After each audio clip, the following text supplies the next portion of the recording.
នាងជាទីមេត្រីនីតិប្រវត្តិខ្មែរកម្ពុជាក្រោមនៅថ្ងៃនេះនាងខ្ញុំយូច័ន្ទធានីនឹងដកស្រង់ខ្លឹមសារប្រវត្តិខ្មែរកម្ពុជាក្រោមចេញពីសៀវភៅដែលមានឈ្មោះថាកម្ពុជាក្រោមអំណាចគ្មានខ្មែរក្រោមដែលសៀវភៅនេះចងក្រងដោយលោកត្រឹមឆាតបុតអតីតសាស្ត្រាចារ្យមុននឹងឈានដល់ចម្ពោះ2នៃខ្លឹមសារនៅក្នុងសៀវភៅនេះនាងខ្ញុំសូមលើកយកចម្ពោះ1របស់លោកត្រឹមឆាតបុតដែលសរសេររៀបរាប់ថាគេមិនអាចកាត់ខ្មែរក្រោមឲ្យដាច់ពីខ្មែរជាទូទៅបាននោះទេខ្មែរក្រោមបាននិយាយឲ្យខ្លីទៅថា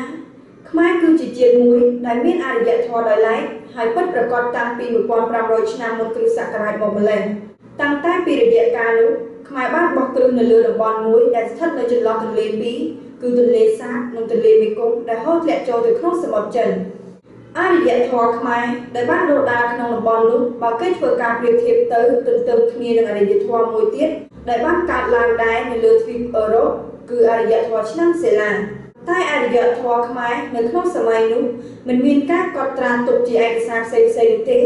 រហូតដល់ដើមសតវត្សនៃគ្រិស្តសករាជទើបគេចាប់សង្កេតឃើញមានឯកសារខ្លះៗដែលសរសេរដល់ជនជាតិចិនដែលបានធ្វើដំណើរទៅតាមតំបន់នោះហើយបានសរសេរអំពីនគរមួយឈ្មោះហ្វូណននិងបន្តមកទៀតឈ្មោះចេឡាមួយធំដើមកំណើតនៃពាក្យខ្មែរនិងពាក្យកម្ពុជាតើពាក្យខ្មែរនិងកម្ពុជាទាំងពីរនេះមានដើមកំណើតឬចេញមកពីប្រភពណាដែរមានអ្នកនិពន្ធជាច្រើនទាំងខ្មែរទាំងបរទេសបានធ្វើការសិក្សាស្រាវជ្រាវអំពីពាក្យទាំងពីរនេះក្នុងនោះមានលោកសាស្ត្រាចារ្យកេងវណ្ណស័ក្តិដែលបានធ្វើការកត់សម្គាល់ដូចតទៅនេះពាក្យថាខ្មែរជាពាក្យផ្សំរវាងជនជាអ្នកកនិងជាងមេខ្មែរនៅក្នុងបរមកាលគេតែងគោរពហើយលើកស្ត្រីភេទជាធំជាមេសង្គមខ្មែរនៅក្នុងសម័យនោះជាសង្គមមតយកាលសង្គមដែលនិយមគេខាងមាតាអាពាក្យកដែលគេបន្ថែមនៅពីមុខមេនោះគឺមាននីតិត្រឹមតែសម្រាប់សង្កត់ទៅលើពាក្យមេនេះឲ្យមានលក្ខណៈកាន់តែខ្លាំងឡើងប៉ុណ្ណោះលុះក្រោយមកពាក្យកនិងមេនេះក៏ចាស់តែคล้ายទៅរហូតដល់ទីបញ្ចប់ក៏បានចេញជាពាក្យខ្មែរតែម្ដងប្រភពនៃពាក្យកម្ពុជាពាក្យថាកម្ពុជាមានប្រភពដើមប្រហាក់ប្រហែលគ្នានឹងពាក្យខ្មែរដែរ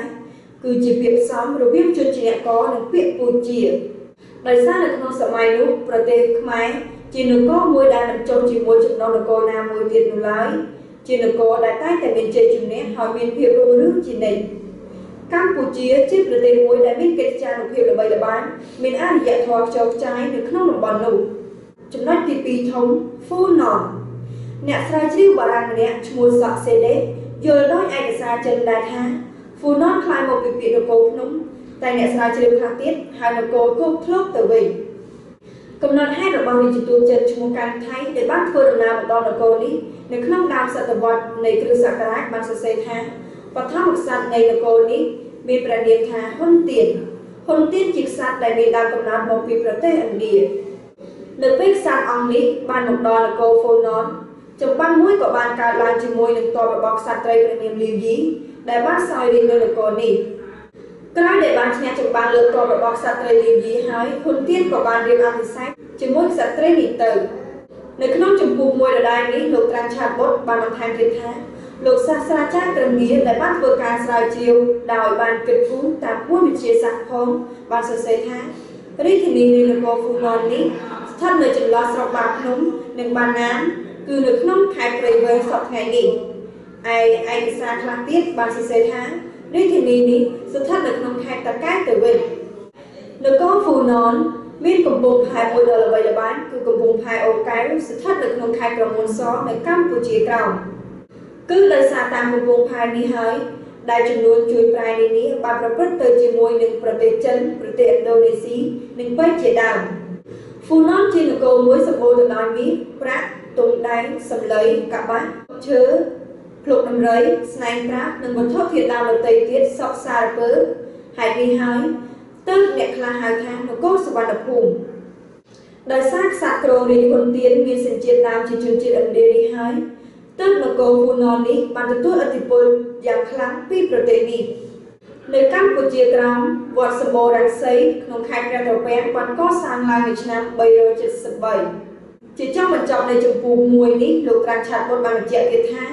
តាមឯកសារចិនអ្នកដឹកនាំខ្មែរនៅក្នុងសម័យនោះមានបច្ចេកទេសខ្លាំងជឿនលឿននៅក្នុងនយោបាយទឹកដោយគេបានរៀបចំព្រែកខ្វាត់ខ្វែងគ្រប់កន្លែង Chỉ trong mình chồng này chụp buộc mùi ní, lục tràn chạp bốt bà mình chạy tiết thá. Tam ai xa chân, nẹ đặt nông khoai được nông sở mày nụ, miên bà chạy tên khăn chườn lươn được nông điều bài tất. Bởi kế bàn việc trong bề trích phạt phai cầu cần lái, đầm bơi dột tật xâm ra một bà bạc phong, nhưng đầm bơi chịu lời kẹo liệt cùng phong, bởi thẹ trong phạt phai khía phong, xâm rút ảo tục xâm bơi ní ní, đạt tốc tùm lên trên châu được nông sở cam và phê bên cho cam lúc, ách phơ đầm na bàn dòng sủi. Phu non lưu nụ cột nóng và lưu sở bàn đập hông, chia vào hai ảm này mùi được nông ụ bạc phê ní, tăng bị đam sát tập vật này kêu sát cả rồi hốt đợt trong sát tập vật tìm ra mũi chia bị xét nếu không là cả phải bàn cao nên chia chơi vào mắn